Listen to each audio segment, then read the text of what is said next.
You Mm-hmm. know, like obviously I'm not going to relate as much to stuff that I wrote when I was a teenager or 4 years ago or even 6 months ago. Mm-hmm.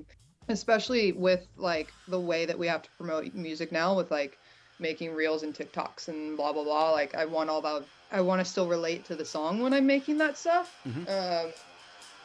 And so yeah, that's a balancing act for sure.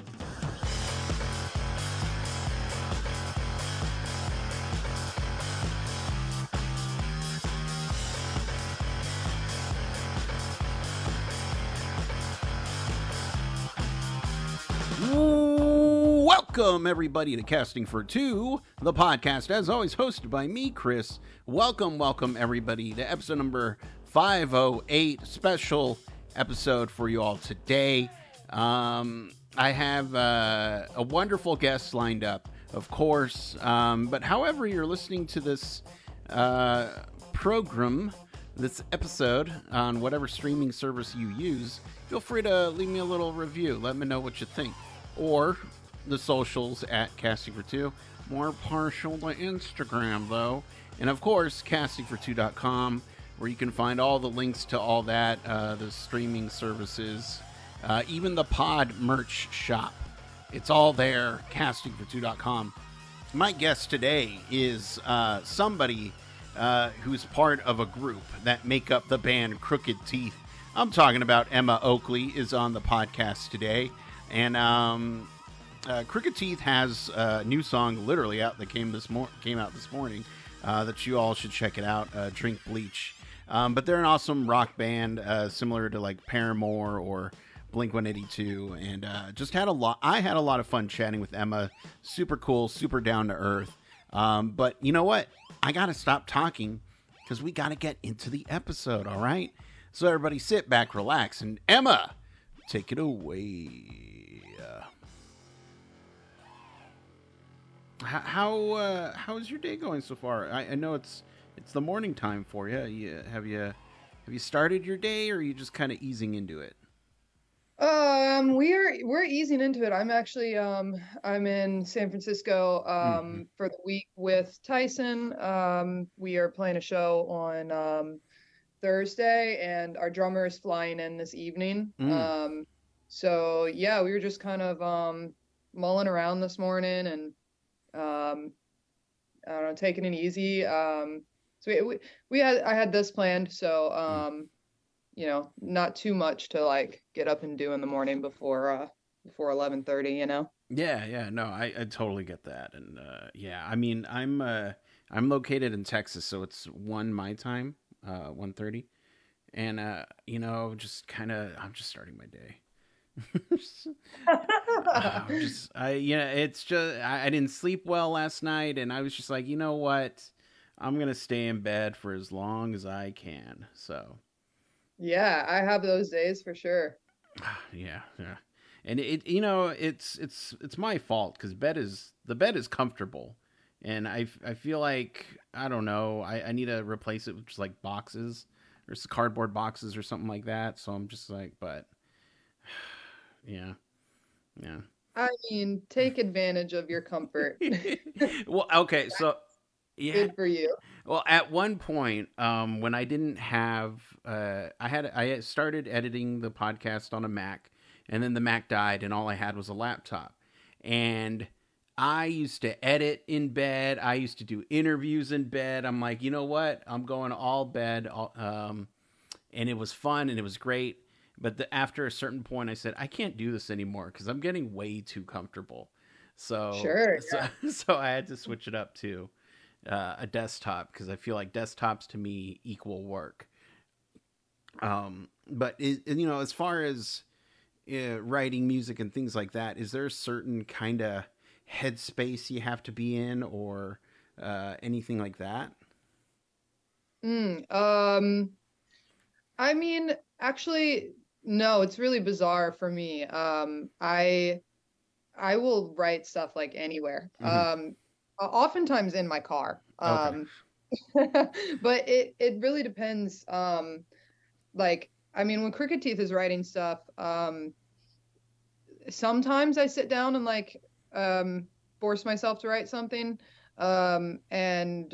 And then other times I will just kind of randomly come up with something. Like there's one song in particular that we did recently that I just like randomly started singing this like chorus idea in the car on the Mhm. way to work. And then I brought it to the writing session and we like built the rest of it out from there. So two like very different settings that Yeah. complete the one song. Um, so yeah, it could be all over the place. Nice, nice, and it's definitely nice to have that extra input as far as writing music and stuff like that. So, Yeah, yeah. I listened to like an interview with Taylor Swift once hmm where she was talking about writing and how like she goes about it, and she kind of said the same thing. She was like, the quote was something along the lines of like, there are some days when inspiration just strikes and like the mm song just comes out and like writes itself, but then there are other days when like you have to really know your craft and mm. actually like work the song. Yeah. Um, and I was like, I know I remember hearing that and being like, wow, that's so like duh, but she's so brilliant. It's is there well, I get the idea of working the song. Has there ever been a time when you're just pushing hard to just get the song out because I don't know, you can't sleep or something like that, and then you read it, a couple days or a couple hours later and you're just like, what is this? um, yes, yeah. What is this in terms of like, Who uh, like what like who wrote this? This is not mine. Ew. yeah, there's definitely songs that come out like painfully, like they're hmm difficult. Not painfully in terms of like the content. I mean, sure that too, but that's not necessarily what I'm referencing, but just like it's difficult to write, like it's hard. You have to like really know the craft and work really chip away at it. hmm Our producer um he says it's like um a uh like so like a sculptor, right? Mm. Like you have like this block of clay or whatever, and then you have to like chip away at it to like reveal the structure that's underneath. And yeah, it can be like that sometimes, and then other times there are like it's just there. It's yeah, just effortless and like, oh, okay. Yeah. Does that kind of make you grateful or just like, oh, if something feels wrong, this was too easy. I don't trust this. Ooh, yeah, kind of sometimes. You know, yes and no. I Yeah. don't in regards to like the who wrote this, that kind of sentiment, I usually like I find myself kind of being obsessed with whatever we're writing for like a like period of however long, hmm and then one day I just sort of wake up and I'm like, oh, I don't really relate to that anymore. Yeah. Like I don't know what that was, but it's usually I feel like that's not as much of like um I feel like that's just like growing, hmm Like obviously I'm not gonna relate as much to stuff that I wrote when I was a teenager or 4 years ago or even 6 months ago. hmm And it can be difficult to like be an artist in that sense, because it takes um a while to get your songs out once you like write them and and actually get them recorded and then hmm do all the artwork and then put it on the DSPs and blah blah blah. Like that all takes time, and Yeah. so oftentimes by the time we release it, we like try to battle that, like um, I don't. I hate getting to the point where by the time we're going to release it, like I'm over it. I'm not Mm. there anymore. Um, especially with like the way that we have to promote music now with like making reels and TikToks and blah blah blah. Like I want all of that content to be like to feel really authentic hmm uh and so it's I want to still relate to the song when I'm making that stuff. hmm And so yeah, that's a balancing act for sure. Okay, okay. What now? Just kind because I know you all have an. You're working on an album right now. Yeah, yeah. I think we have like one more song left to actually record. Oh, okay, okay. And I listened to the single that's out now. Um, Landside, yeah. yeah, yeah. And I'm just kind of curious though, and I know a lot of the stuff isn't out yet, but was there one song on the album that was a little bit harder to crack? Yeah. Yeah. Yes, we wrote this one particular song that I had this chorus idea for that when I played it for Tyson and our producer, we both were like, that's a hook. Like Mm, that's cool. And when Tyson and I were writing it, we wrote it like just on an acoustic guitar. And the song itself came out pretty easy in terms of like the chord structure and the lyrics and the melody and everything. Like the real cool, like the bones of the song came out really easy. hmm But then when we started going to like produce it, um, like by the time we got it, and we were like, we love this. I do feel like it's going to be an underdog on the record, like it's a sleeper, mm, um, but the process of getting there was definitely difficult. That's the only one on the whole record though that I feel mm, like was kind of difficult to come out, which is really interesting because this is the first batch of songs that like Tyson and I have really written together. hmm We've obviously like been songwriters on our own for a long time, but it's the first time that the two of us have come together and written stuff. So it's been really pretty seamless and easy. So Nice, nice. I definitely love a sleeper. I don't want to, brag or anything, humble brag, whatever. I can always find the sleeper on an album and just be like, ooh, this one was this one got me, and everyone's just like, oh my gosh, that one. Let me tell you about that one. I go, all right, here we go. But yeah, no, that's awesome. And you mentioned that this is the first time that you were collaborating writing yeah. for the album, and I know you do solo stuff as well, right? Um, no, not really. Oh, okay. I did sort of. I've been in a couple of projects before Mm, Crooked Teeth. I had my own band that was like really my child. And then I had a hyperpop project called Gench Twin that was just me and a friend. We only mm, ended up releasing one song though. Um, but yeah, right now, I mean, just Crooked Teeth. just cricket. Okay. I certainly like write my own stuff that is like, might not fit with Crooked Teeth stuff, Mm. but I don't have any solid plans of like releasing any Imogene Oakley stuff anytime soon.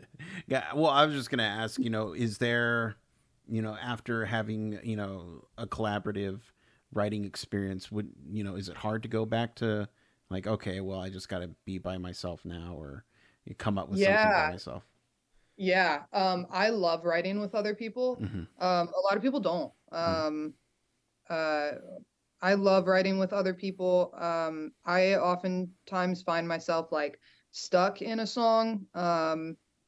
Uh, Prime example being the one that I mentioned. mm, Like I wrote this hook in my car, and then I was like, where do I go after that? Actually, the first song that Tyson and I really wrote together, "Loser," mm, that came out in January.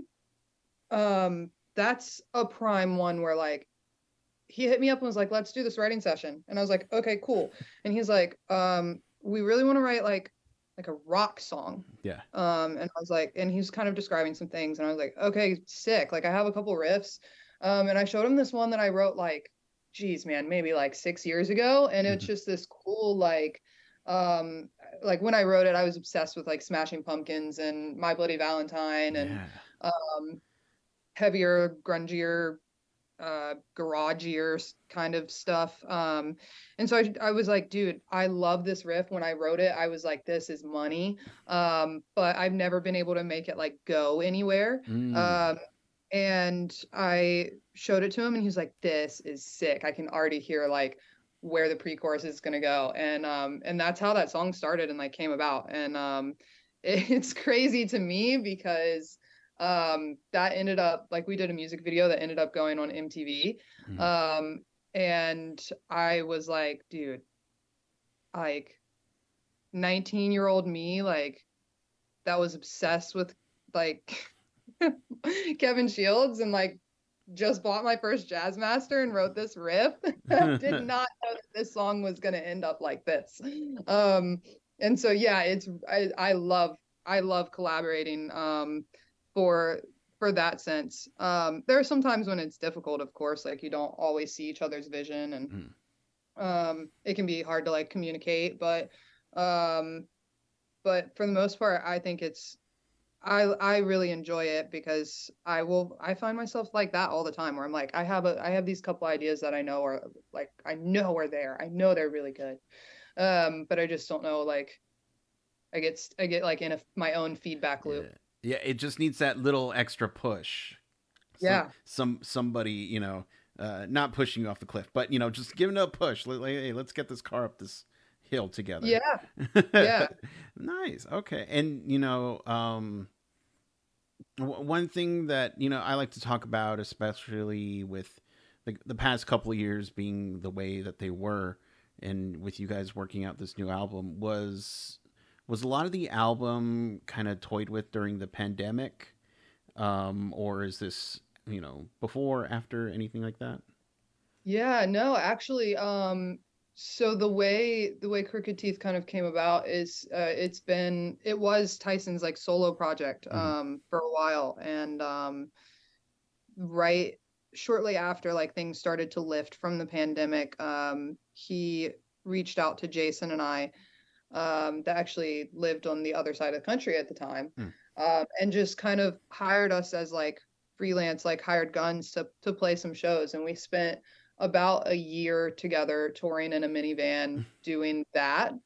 And and in like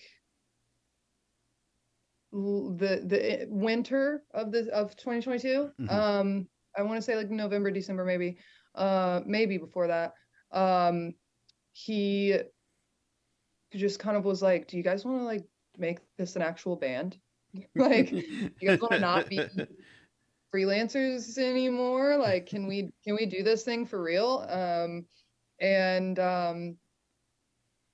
then Landslide is the first song that we did. So Tyson and I had written Loser together Hmm. before, and still kind of being of the idea that this would be like just it would be a Kirkedy song that I just wrote on, but I'm not, Hmm.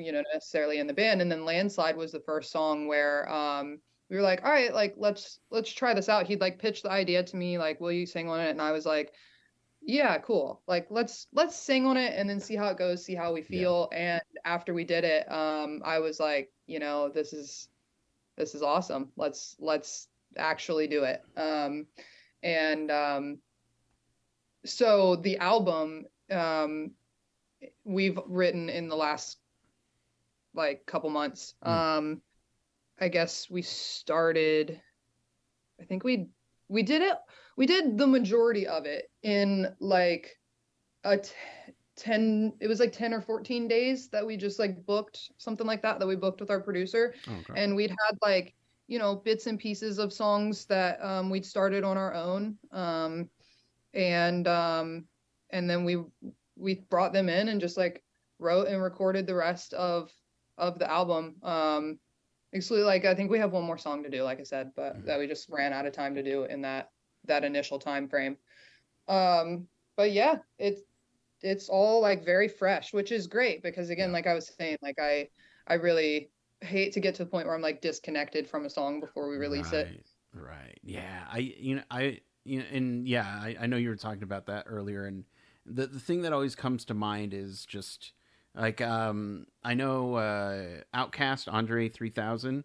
I was watching a documentary on him and how he hated singing the same songs over and over and over, and he just started feeling so disconnected that he said, "Okay, I can't do this anymore. I'm not going to force myself." And now he does like jazz stuff. Like he just does music that's outside of the realm of Outcast, and I'm just like, yeah, I mean, I get Yeah, it. It's like you got to feed your creative soul somehow, and yeah. if you're not into it, then other people aren't going to be into it. So it's just like, I get it. I get it. Yeah, for sure. I'm lucky in that regard as well. I have a couple of other artists that I still like freelance for. Mm. So I get to like flex my my like other genres. Yeah. There's one artist I play for that's like R&B kind of neo soul stuff, which um I love. It's so fun to play. It's so drastically different than the stuff that Crooked Teeth does. Mm. And it's I also teach music as my like day job kind of thing. Mm-hmm. So that's really fun as well. I always have students that are challenging me to do other genres and learn new things, and so yeah, it's nice. Nice, nice. I flash back because I played the drums, and I was learning from a drummer who I don't know where he is now, but I imagine him being this drummer going out playing shows on the weekend, having to tutor these drummers coming in and not practicing. Because no, Mm. I didn't practice. I'll just admit. I'll just be that person. I was either busy or again I was in bed. Who knows? I don't know. But yeah, I'm just like, man, I should have. I was thinking about this a couple days ago. I should have practiced more. I should have, done this more. And I'm young, or I was young. Practicing playing instruments. I don't know that. I wish I had that desire to, practice when I was younger. But it's whatever. I'll just make my kids practice. It'll be fine. I'll, Yeah. I'll live through them. It'll be fine. Um, and you did mention touring and how you toured with the band Hmm. for a bit. I'm curious. Are there any tour horror stories, gig horror stories? Oh God. I mean, no, we haven't had anything like Okay. really ridiculous happen. Um, Geez, horror stories. Yeah, we haven't had anything like really crazy happen. One of the worst things like that did happen was we like booked a hotel last minute, and Mm. we had this like I want to say it was like 10 or 12-hour drive. Honestly, can't even remember where it was. Thank God for our photographer, Joe, at the time. Because we booked this hotel, and we basically were gonna like just take a nap in the Mm. in the hotel, honestly, because we had a long drive, and Yeah. ended up getting there like after midnight. And apparently after midnight, if you didn't check in, they like um didn't hold your reservation. Oh. Um, and so they basically took it as like a cancellation. So they charged us for the booking, but wouldn't let us check into the room. Um, and yeah, it was after the show, and we were all already like exhausted. And so we ended up having to like drive overnight. Um, and then play another show the next day. Mm. And we didn't I don't remember what exactly the situation was with like our housing for the next day, but it was kind of weird too. Um, and so yeah, we basically and we're touring in a minivan. Mm-hmm. So like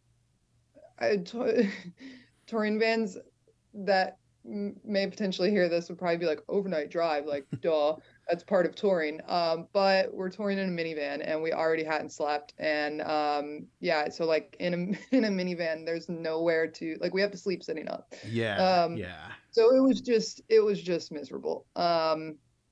So that was a that was a not great story. I can't really,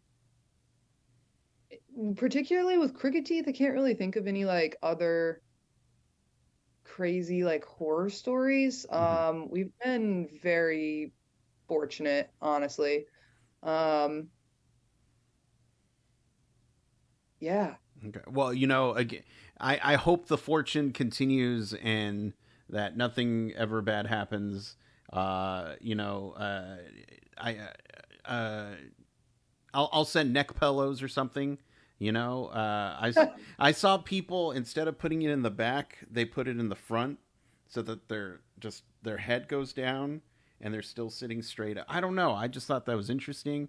I'm not in any position of travel, so I have yet to try that out. But I don't know if you want to try that out.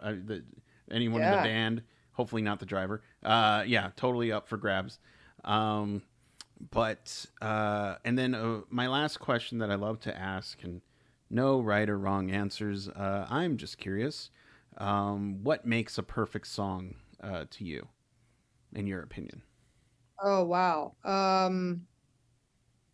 That is really interesting. A perfect song. Um, wow. For some reason, like when I think of when you ask that question and I'm like, "Ooh, what even is a song that I would consider a perfect song?" Mm-hmm. My go-to was Happiness by the 1975. Mm, Uh, I'm just like obsessed with that whole album right now. yeah. Um, but and I think what that song is just so catchy Mm, and feels good to listen to. I think that's a lot of like what I'm really into right now that feels like perfect in my sense is just stuff that feels good to listen to. mm, I don't even necessarily have to like connect. It's great if I connect lyrically, but um, I am in a mood lately where I want to like be happy and dance when I listen to music. yeah. Yeah. Um, which is I say that because like it's like duh, who doesn't want to be happy? Like everybody wants to be happy, but that's not like sometimes we listen to music like as catharsis, and it is Yes. a little painful. And or like to connect to whatever like you're going through in your life, blah blah blah. And yeah, right now what I want is like to dance and be happy. Yeah. And so perfect songs to me right now make me want to do that. That's not always the case, but in this moment, that's how I'm feeling. No, there's nothing better than, yeah, just a feel good dance song. My sister and I saw Dayglow in December, and it was Mm. just one of those things that we were just excited to. It was our first concert, you know, through the past couple of years, but it was just nice to be connected with other people and just dancing and just hanging out, just like Yeah, not worrying about a thing and just you know.